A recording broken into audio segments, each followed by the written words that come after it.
procédure en ce qui concerne la nomination de Mabrice. On a fait un passage en force sans respecter ce qui doit être fait au niveau de la procédure. Et je vais même aller plus loin. Parce qu'on va y arriver tout à l'heure quand on va évoluer. Et c'est là, malheureusement, où parfois certaines décisions, finalement, quand on ne veut pas suivre la procédure, peut nous rattraper.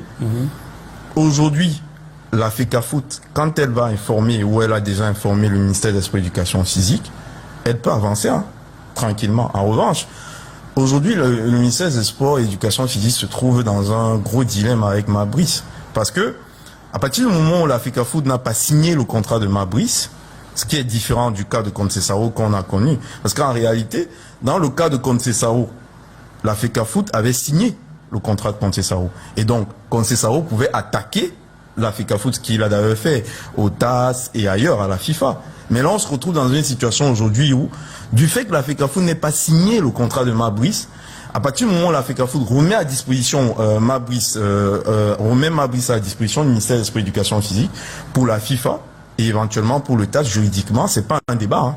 Ça devient une affaire du droit administratif. Si jamais Mabrice estime qu'il y a une rupture abusive du contrat, voilà, ça concerne uniquement le droit administratif, donc ça va se régler là-bas. Mais c'est plus une affaire qui concerne ni le TAS, ni la FIFA, parce que la FECAFOOT n'a pas apposé sa signature sur le contrat. Donc il faut bien, je le disais, parce qu'il faut qu'on recadre les choses et qu'on comprenne en réalité les enjeux. Et je termine.